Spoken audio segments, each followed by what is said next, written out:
Alors nous sommes aujourd'hui vendredi, on est donc le 14, hier on est Pesach Sheni, donc Rabbi Meir Ba'alanes, et nous sommes Daf Samar Gimel de Shabbat. Samar Gimel, on était arrivé à la nouvelle Mishnah, c'est-à-dire la 7e ligne Matniti. La Mishnah dit Lo yeseh ha'ish lo besaif, lo bekeshet, lo betris, lo be'ala, lo be'romah. Un homme n'a pas le droit de sortir Shabbat ni avec une épée, ni avec un arc, ni avec un bouclier. Velo be'ala, donc la Gemara va expliquer, c'est une sorte de gros bâton. Velo be'romah, ni avec une lance. Ve'emiasa, hayav hatat. Si il sort, il est hayav hatat, donc Chachamim considère cela comme un objet que l'on porte, donc c'est sur Shabbat. Rabbi Eliezer omer tarshitin hinlo. Rabbi Eliezer lui dit non, c'est comme des bijoux pour lui, ça veut dire qu'il n'est pas hayav hatat. Peut-être il est pas tout rabalasso, mais il n'est pas hayav hatat. Maintenant, Chachamim enan ela lignai. Chachamim eux disent, c'est pas ces outils-là, ce sont des outils de guerre, c'est que lignai, c'est-à-dire c'est mauvais. Comme chez Néma, le passage qui dit, le passage qui parle là-bas dans le Atid Lavo, dans les temps futurs, comme il n'y aura plus de guerre, eh bien, ces épées-là, ils seront les itim, comme des signes. Et on utilisera ça pour faire des chants avec. Et le passage qui continue, donc il n'y a plus d'épée, il n'y aura plus de guerre. Donc c'est pour ça que Ramim considère ça maintenant comme des outils de gnaï, des mauvais. Après la Mishnah dit Berit Tehora v'yosem b'Shabbat. On a déjà vu cette notion. Berit, c'est donc une sorte d'élastique que les femmes elles mettaient lorsqu'elles mettaient des chaussettes à leurs jambes, pour ne pas que les chaussettes elles tombent. Elles mettaient donc une sorte de lacet là pour entourer pour que la chaussette elle ne tombe pas. Et kvalim tmeim. Donc kvalim, on verra un peu, c'est une sorte de chaîne. La Mishnah dit donc ils sont tamés, ils prennent la toma, mais on ne sort pas avec Shabbat. Alors la Gemara dit maï be'ala. Quand on a dit ala, qu'est-ce que c'est ça? Elle dit kulfa. Kulfa, c'est une sorte de gros bâton, une massue comme ça. On n'a pas le droit de sortir avec Shabbat. Après on a dit Rabbi Eliezer omer tarshitin henlo. Et Rabbi Eliezer a dit donc ce sont comme des bijoux. Tania, la Gemara a dit Amrolo le Rabbi Eliezer. On a dit à Rabbi Eliezer, on lui a dit si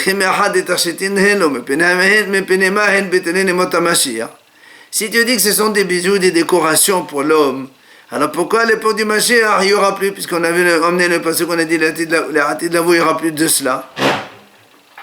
Amalael, les Fishinan Tzedek. Il aura dit parce que tout simplement on n'en a plus besoin. Comme on a dit dans le passage, Sheneema, Lo Isagoil Goher. Il n'y aura plus donc aucune arme, donc aucune guerre entre les nations. Et c'est pour ça que, comme on n'en a plus besoin, alors ils seront terribles. Mais ça reste des bijoux. Alors, la Gemara a dit, la Gemara a dit, pourquoi on ne dit pas que même s'il n'y a plus de guerre après, ben ce sera comme des sortes de décorations. Pourquoi on n'utiliserait pas ça comme une décoration, même si on ne se bat pas avec? Amar Abaye me dit Abaye dit non, c'est comme tu allumerais une bougie en pleine journée, en plein midi, donc plein soleil, ça ne sert à rien. Là aussi c'est pareil. À l'époque du Mashiach, il n'y aura plus besoin de guerre. Qu'est-ce que tu vas mettre une arme? Ouflir a dit Shmuel. Et cette notion-là, elle cholek sur ce qu'il a dit Shmuel. Pourquoi? D'Amar Shmuel, il dit En ben ha'olam hazeh lemot ha'mashiach ala she'abud galuyot bilvad. Shmuel lui dit que la différence entre aujourd'hui et l'époque messianique, c'est uniquement she'abud galuyot, c'est-à-dire que nous on ne sera plus en exil, c'est tout ce qu'il y a comme différence. Shene'emar ki lo yardal evion mekerev ha'aretz, qui ne cessera pas l'existence des pauvres donc dans la terre. Donc ça veut dire qu'il y aura aussi des pauvres et tout. Mais ça y est, allez le Rabbi Yahya bar Abba. Cela aide ce qu'il a dit Rabbi Yahya bar Abba. Rabbi Yahya bar Abba, il a dit les prophètes, quand ils ont prophétisé toutes les belles promesses, c'est uniquement à l'époque du Mashiach. Abal, les olam haba, Mais quand le monde futur, eh bien, personne ne peut imaginer ce que c'est. Donc c'est pour ça, donc, comme il a dit le premier, c'est différent complètement à l'époque du Mashiach.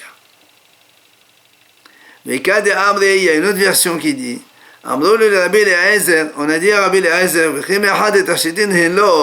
si tu dis que ce sont des décorations pour l'homme, ces outils de guerre là, mais pourquoi alors à l'époque du Mashiach il n'y aura plus de cela? Et il leur a répondu, non, même à l'époque du Mashiach, il ne sera pas bétélin, ça veut dire qu'il ne sera pas annulé, il y aura toujours ces armes-là. Et là, moi, donc c'est ce qu'il a dit Shmuel, que entre le monde et ce monde-là et l'époque méchanique, il n'y a que le Shiabout Galouyot, mais il y aura tout le reste. Et cela, donc, ça contredit ce qu'il a dit Rabbi Yahya Balaba. Maintenant, là, on ramène Amal et Abaye et Rav Dimi. Abaye, il a dit à Rav Dimi, et Amrela le Rav Aouya. Certains disent que Abaye, il a dit à Rav Aouya. Et Amrela Rav Yosef le Rav Dimi, et Amrela le Rav Aouya. Certains disent non, c'est Rav Yosef qui a dit à Rav Dimi. Et d'autres disent que c'est Rav Yosef qui a dit à Rav Aouya. Et Amrela Abaye le Rav Yosef. Et certains disent que c'est Abaye qui a dit à Rav Yosef. Tout cela, qu'est-ce qu'ils lui ont dit? Pourquoi Rabbi Eliezer il a dit que les outils de guerre c'est une sorte de décoration pour l'homme? Alors il leur a répondu dirtiv, donc tu ceintures ton épée sur ta hanche, monsieur le Gibor le puissant, et ça c'est ta splendeur. Donc tu vois bien qu'on considère l'épée, l'arme, comme une splendeur, donc c'est une décoration. Amal et Rav Kahana, les morts de Ravuna. Il vient et Rav Kahana lui dit à mort le fils de Ravuna. Il lui dit mais non, ce pasuk là, il parle pas du tout de la guerre, il parle de la Torah celui-là. C'est-à-dire tu te ceintures avec la Torah, tu apprends bien, tu étudies bien. Et donc c'est ça ta splendeur. Amal il vient le mort fils de Ravuna lui dit Amalé, malgré tout, ça veut dire que, bon, même si tu veux être d'Oresh, que ce pasuk qui parle de la Torah, hein, mais prends le sens littéral du pasuk, le sens simple, il parle bien de l'arme. Et donc, ça maintient que lui, il a dit que l'arme, c'est une sorte de décoration. Amar Rav Kahana. Et sur ce, donc, avec la réponse de mort fils de Ravuna, Rav Kahana qui lui a posé la question, qui lui a dit comme quoi ça parle de Torah et ça parle pas de la guerre. Amar Rav Kahana, quand j'étais âgé de 18 ans, je connaissais tout le chasse. Je ne connaissais pas cette notion comme quoi le sens du pasuk, même si tu veux donner des drachot, il y a quand même un sens simple jusqu'à maintenant. Alors il m'a dit, qu'est-ce qu'il veut nous dire par là? Il dit, c'est un homme, il doit toujours chercher à apprendre de ses maîtres. Regarde lui, jusqu'à donc maintenant, il ne savait pas rien que cette idée comme quoi un pasuk, même si on peut trouver des drachot, il y a toujours donc le sens simple du pasuk qu'il faut prendre en considération. Siman Zarut, donc la Gemara va nous ramener ici quelques enseignements. Amar Rabbi Yirmiyah, Amar Rabbi Elazar. Il a dit Rabbi Yirmiyah au nom de Rabbi Elazar. Deux sages qui aiguisent, donc aiguisés, c'est-à-dire donc qui posent des questions et ils répondent, tout ça dans la halacha. HaKadosh Baruch Hu maslih lahem. Hachem va les faire réussir dans leur œuvre. Comme le pasuk dit, Vahadadecha selah. Le pasuk dit Vahadadecha et le Gemara dit Al teqri Vahadadecha ela vehadetcha.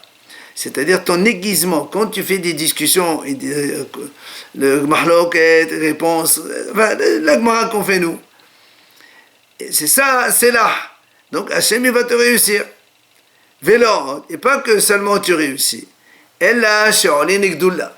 Ils vont monter en grade. Sheneman c'est là rechav. Il y a marqué rechav, tu montes. Alors la Gemara dit Echol afilo shelo lishma. Est-ce que même quand ils étudient pas l'ishma, il dit non, Talmud lomar al devar emet. Le pasuk qui continue il dit c'est là rechav al devar emet. C'est uniquement quand tu étudies véritablement, donc, et tu dis la vérité. C'est-à-dire tu étudies le sens vrai de la Torah. Maintenant, la m'a dit, et même si après il devient fier et orgueilleux, la m'a dit non, c'est marqué vers Anva Seder, Anva c'est Anav, ça, donc uniquement quand tu es modeste. Maintenant, ici ils font comme ça, comme on vient de dire maintenant. La m'a dit, Zochin la Torah shenetena beyamin. Ils vont mériter la Torah qui a été donnée par la droite d'Hachem.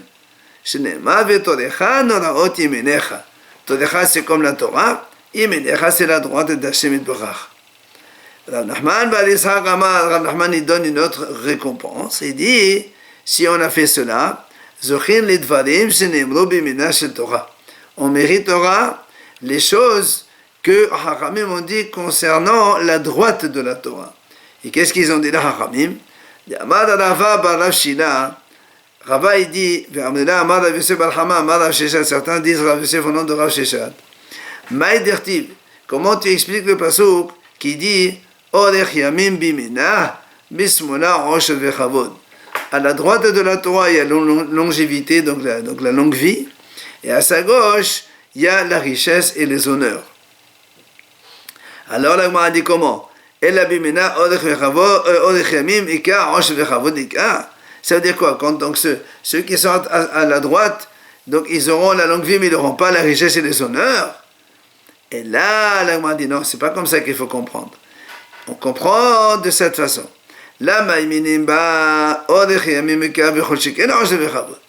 Donc ceux qui vont à la droite de la Torah, c'est-à-dire ceux qui cherchent réellement le sens de la Torah, et donc ils sont ceux-là à la droite de la Torah, et ils auront alors la longue vie, la richesse et les honneurs. Mais la masse mais ceux qui vont à sa gauche, ça veut dire ils ne se fatiguent pas comme il faut, et c'est superficiel, leur étude elle est superficielle, elle n'est pas véritable. Ceux-là, ceux-là, ils auront donc de la richesse et des honneurs, mais ils n'auront pas la longue vie. Amar Rabbi Yirmiya, Amar Rabbi Shimon ben Lakish, Shnei Talmidei Chachamim Hanohin Zelazi Ba'alacha. Quand il y a deux Chachamim, Nohin, c'est-à-dire ils sont gentils l'un envers l'autre, ils étudient avec calme, avec bienveillance. HaKadosh Baruch Hu Makshiv Lahen. Hachem, il écoute leur étude. Shene'emar, Az Nidbiru Yir'e Adonai V'gomer. Et il dit Nidbiru, c'est quoi Nidbiru? En Dibur et la Nahat. Nahat, ça veut dire donc le calme, l'apaisement. Shene'emar, Yadbir Amim Tahtenu. Le passage il dit Hachem, il va donc écraser les autres nations en dessous de nous. Donc, Yadbir, ça devient être bas, ça vient du mot sens, être bas, modeste, gentiment.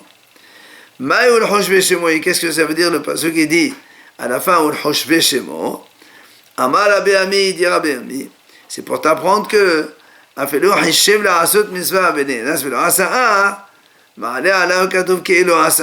si un homme il a pensé faire une mitzvah et finalement il a eu un cas de force majeure, il n'a pas pu la faire, et bien on considère comme si qu'il l'a faite.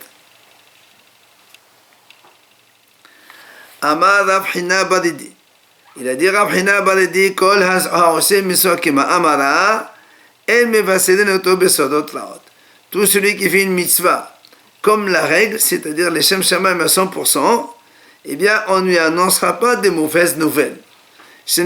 Comme le pasuk dit Shomer mitzvah lo yeda davar dada. Celui qui observe et fait la mitzvah comme il faut, celui-là, lo yeda davar dada, il n'aura pas des mauvaises choses dans sa vie. Amar Rabbi Assi be'etema Rabbi Hanina. Et Rabbi Assi, certains disent Rabbi Hanina, ils disent encore mieux que ça. Afelu HaKadosh Baruch Hu gozer gzera hu mevatla. Et même si Hachem il décrète un mauvais décret, ce monsieur-là qui fait la mitzvah comme il se doit de le faire, donc les Shem Shamayim, eh bien lui il a le pouvoir d'annuler ces mauvais décrets. Shene'emar ba'asher devar melech shelton u'mi yomar lo ma ta'aseh ve'samech leshomer mesal devara. Le pasuk il dit le pouvoir est donc chez Hachem, mais il y aura quelqu'un qui lui dira quoi faire. Et c'est qui ce quelqu'un?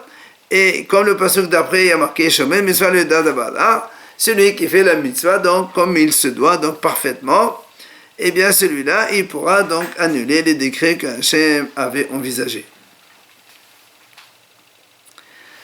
Amar Rabbi Abba, Amar Rabbi Shimon ben Lakish. Il dit Rabbi Abba au nom de Rabbi Shimon ben Lakish. Shenei talmidei chachamim hamachshivim ze la ze bahalacha. Quand il y a deux sages qui écoutent l'un l'autre dans la halacha. Hakadosh Baruch Hu shomea lekolan. Hachem aussi va écouter leur voix. Il écoute leur prière. Shenemar hayoshevet baganim haverim hamachshivim lekolech hashme'in. Donc ceux qui sont dans les jardins, ça veut dire dans le Beit Midrash, haverim hamachshivim lechalachamim, qui s'écoutent l'un l'autre, alors lekolech hashme'in, Hachem dit moi aussi j'écoute ta voix. Maintenant, s'ils ne font pas comme cela, c'est-à-dire ils ne s'écoutent pas l'un l'autre,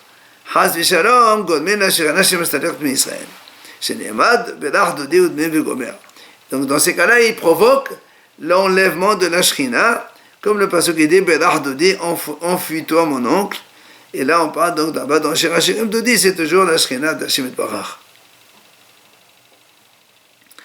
Amar Rabbi Abba, Amar Rabbi Shimon ben Lakish. Encore Rabbi Abba au nom de Rabbi Shimon ben Lakish, il dit Shenei talmidei chachamim hamadgilim ze la ze bahalacha. S'il y a deux talmidei chachamim, hamadgilim, c'est-à-dire ils se rassemblent entre eux,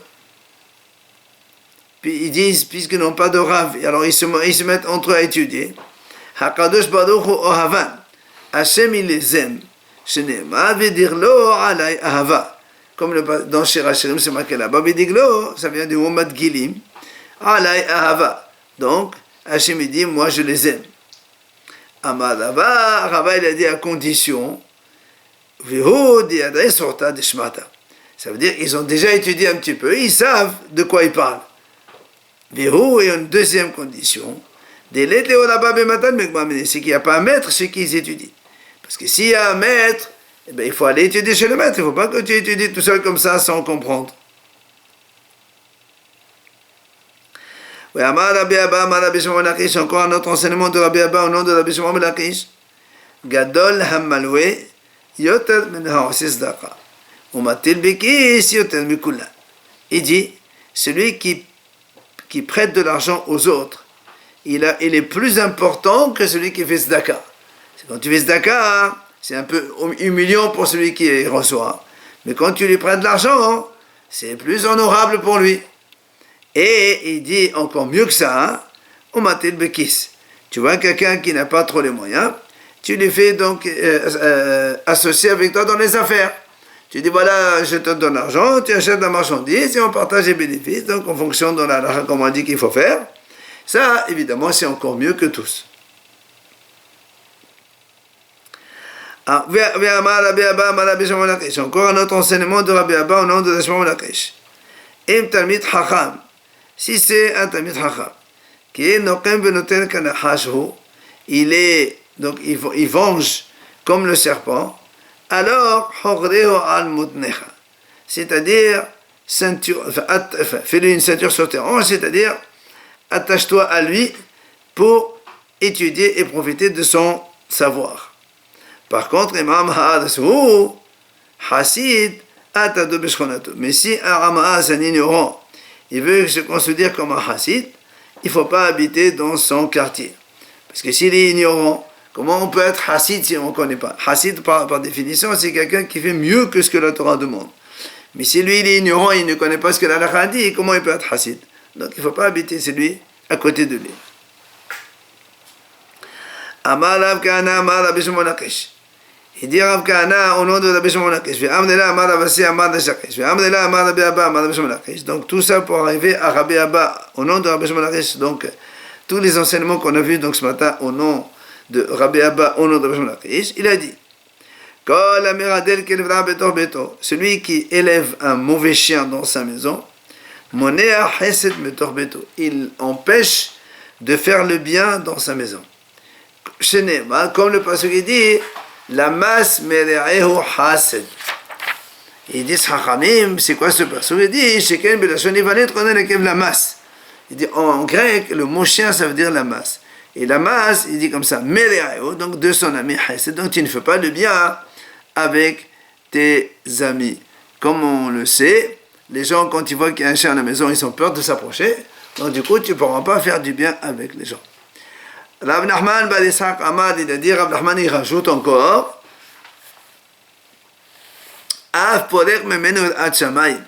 même celui qui élève un chien, mauvais chien, il enlève de lui la crainte du ciel, puisque la suite du pasuk, il dit,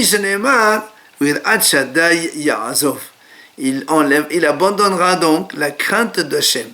Donc c'est pas bien d'avoir un chien à la maison.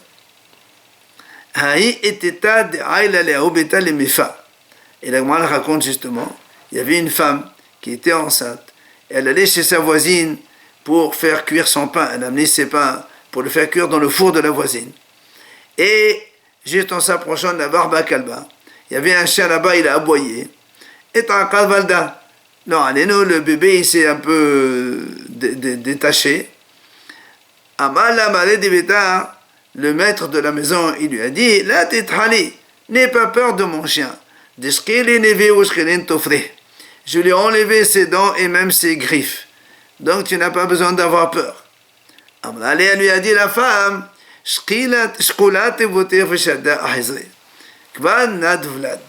elle lui a dit, ça sert à rien, ton bien tu l'enlèves, je n'ai pas besoin, et tu le jettes à la poubelle qui est l'eau, parce que le bébé il s'est déjà détaché. Ça veut dire qu'elle a déjà avorté leur aléno à cause de la peur qu'elle a eue de ce chien. Amar Abuna Maïdirtiv Semach Bachor Biel Dotecha Uitevecha Lebecha Beme Bechodotecha Vehalech Bedrache Lebecha Umaria Enecha Veda Ka'al Kol Eli Ve'acha Elohim Bemishpat. Le pasuk Shlomo HaMelech il dit, Semach Bachor Biel Dotecha, jeune homme, réjouis-toi dans ta jeunesse. Ve'itevecha Lebecha Beme Bechodotecha, et donc ton cœur se réjouit, c'est-à-dire profite bien. Vehalech Bedrache Lebecha Umaria Enecha, et tu vas selon les orientations de ton cœur et la vue de tes yeux. Mais sache que sur tout cela, tu vas être jugé par Hachem. Alors il dit, donc l'Agma a dit, ça paraît contradictoire. D'abord on te dit, amuse-toi, fais ce que tu as envie, et après on te dit, tu vas être jugé pour tout. Alors c'est pas ça, l'Agma a dit, mais quand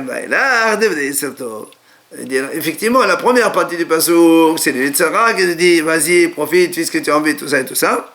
Et la deuxième partie, c'est le Yitzhara qui te dit, attention, tu vas rendre compte devant Hachem sur toutes tes actions et sur tout ce que tu as fait. Donc, fais attention à ce que tu fais. Resh Lakish Amar Ad Kan Divrei Torah, Mekan Wailach Lema'asim Tovim. Resh Lakish lui donne une autre explication. Il dit, c'est Marbaro, quand on a dit la première partie du pasuk, c'est pour les paroles de Torah. C'est-à-dire, réjouis-toi, tant que tu es jeune, tu as encore la force, étudie bien. Et la fin du pasuk pour les Ma'asim Tovim.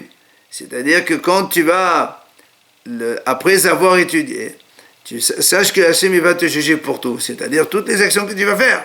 Si tu vas mettre en pratique tout ce que tu as étudié, c'est très bien. Sinon, à quoi ça sert?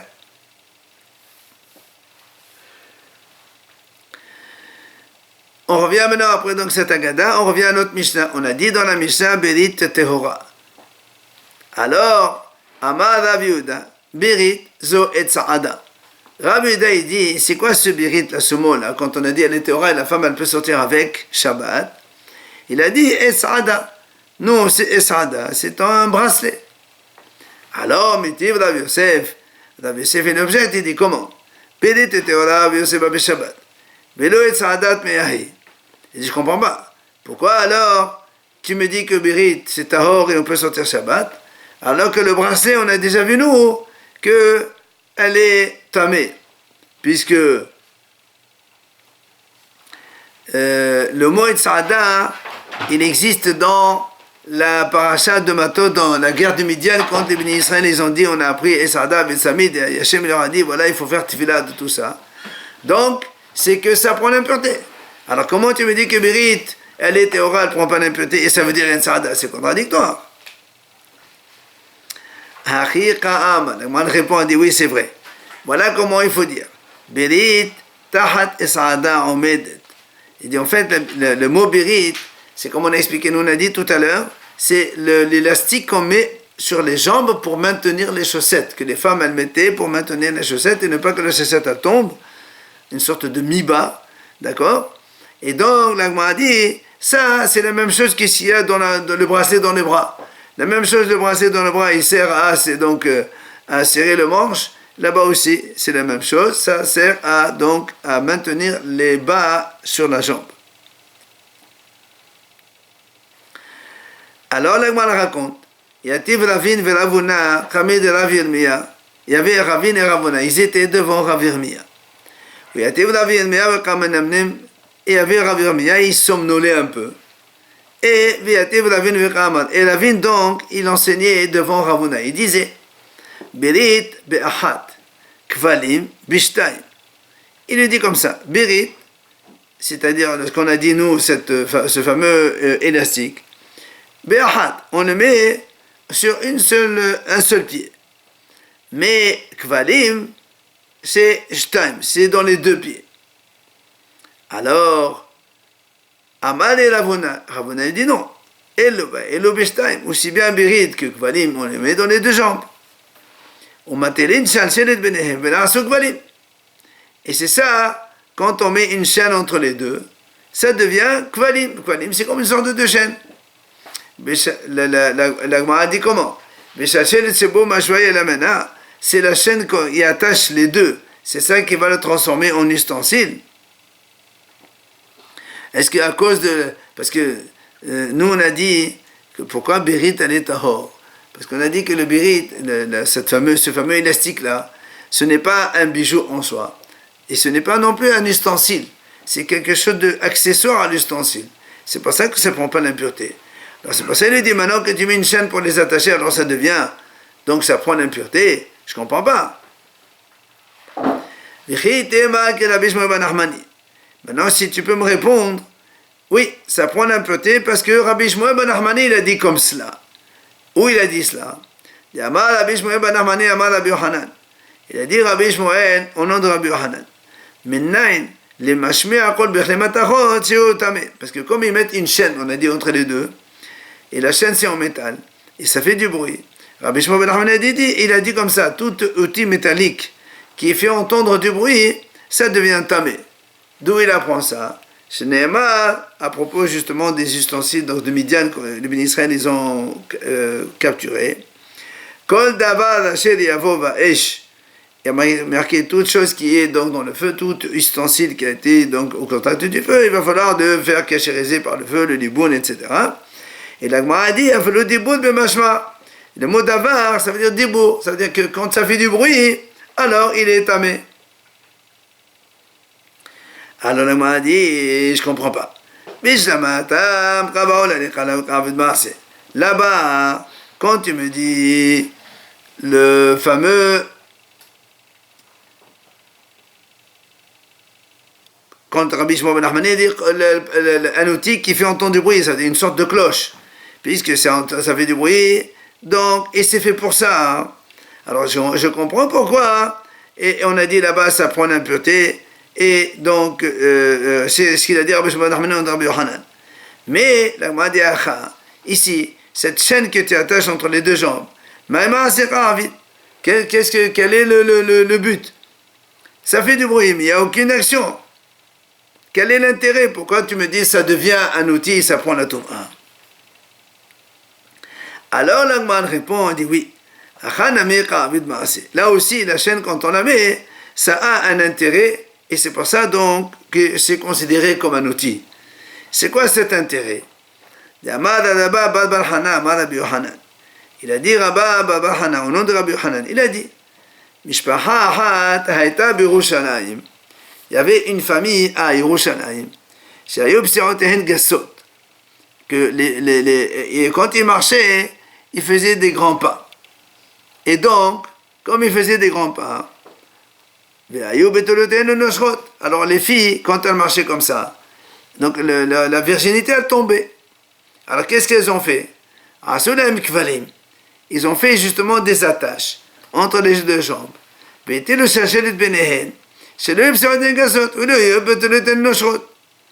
Donc tu vois bien qu'ils ont fait une chaîne pour attacher les deux jambes. Comme ça, elle ne peut pas faire des grands écarts. Et donc, hein? Et donc, tu vois bien que cette chaîne, en fait, ça sert à quelque chose. C'est pour ça que maintenant, on a dit, les kvalim, ça prend l'impureté. Et entre-temps, Rabbi Yirmiyah, il s'est réveillé, comme on a dit tout à l'heure, il somnolait un petit peu. Amaleho Yisha. Il a dit, Hazawador, c'est exactement ça. Et il leur dit aussi, et Rabbi Yochanan, il a dit la même chose, comme vous avez dit, exactement pareil. Et étant donné que cette fameuse sikvalim là, ils servent à un but précis, c'est pour ça qu'on les considère comme un outil, et donc, ils prennent un Toum'a. C'est quoi le rapport entre Shabbat et la Toum'a? On a dit le birit, on peut l'apporter Shabbat, et ça ne prend pas la Toum'a, mais les kvalim, on a dit, dans la Mishnah, on a dit, on n'a pas le droit de les sortir. Ça veut dire, tu ne peux pas mettre ça à des filles pour marcher avec Shabbat. Ça s'appelle porter. Oui, c'est un kélé. Comme il sert à un usage particulier, donc c'est un statut d'ustensile. Et c'est pour ça que ça prend l'impureté. Donc, on n'a pas le droit de le porter Shabbat. Alors que birit, qui est donc un élastique autour de la jambe, pour maintenir le bas, ce n'est pas ni un kélé ni un bijou. C'est un accessoire de kélé, hein? Voilà, c'est un accessoire de kélé, donc on a le droit de le porter Shabbat. Ah, l'Agma dit, Kiata Ravdimi, quand il est venu Ravdimi, ça veut dire il est venu d'Israël, Amar Rabbi Yochanan, il a dit au nom de Rabbi Yochanan, Minayin la arir kol shehu tameh. D'où on apprend que arig, c'est-à-dire un morceau de tissu, kol shehu, n'importe quelle grandeur, ça prend l'impureté. Alors il dit, on apprend ça à Metzitz, c'est-à-dire le tis du Kohen Gadol, le fronteau du Kohen Gadol. Amale Abaye Betzitz alighu. Et Abaye dit quoi? Le tis, quoi, c'est un truc qui est tissé, ça n'a rien à voir. Pourquoi? Be'atania, puisque nous on sait que tis, kemin tas shel zahav, c'est une plaque en or. Donc elle est large de 2 doigts, c'est-à-dire 4 cm. Et donc le Kohen Gadol, il le met sur le front, il va jusqu'à l'oreille de chaque côté.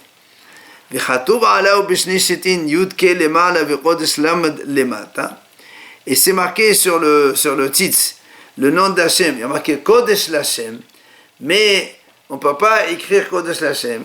Alors, on écrit Hachem en haut, Yud Ke Vav Ke, et Kodesh Lamed en bas. Parce que le nom d'Hachem, on ne peut pas le précéder d'autre chose.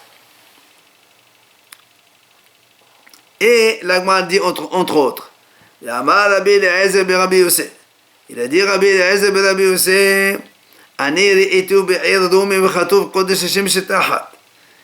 dit, moi je l'ai vu à Rome, et j'ai vu qu'il y avait le mot Kodesh Hashem dans une seule ligne. Pas comme on a dit nous maintenant. Et, oui, à Rome. Et donc,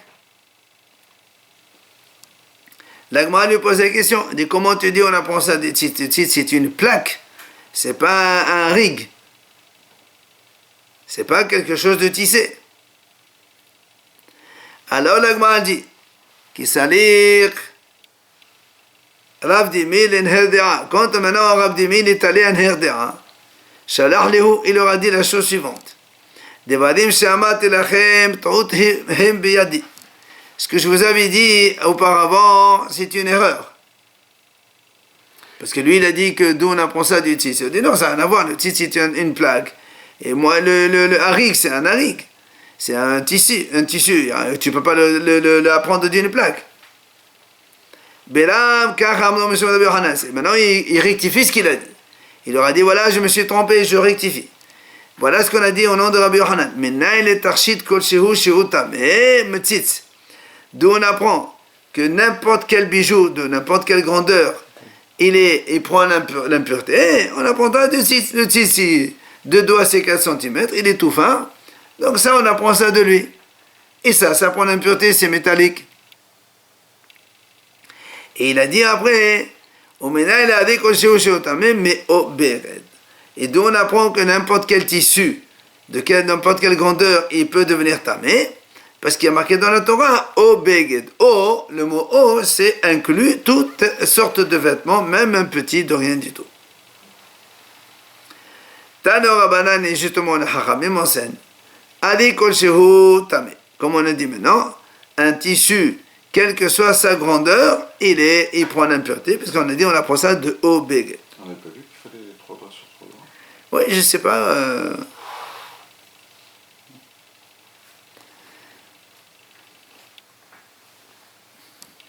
Je sais pas comment il dit ça. Quoi qu'il en soit, après, Betarshit kol sheutame, Hachamim me disent aussi, même un bijou, n'importe quelle sa grandeur, donc il prend la Touma. Maintenant, alir Betarshit kol sheutame. Si maintenant on a quelque chose qui est à moitié-moitié, n'importe quelle grandeur, il est aussi tamé.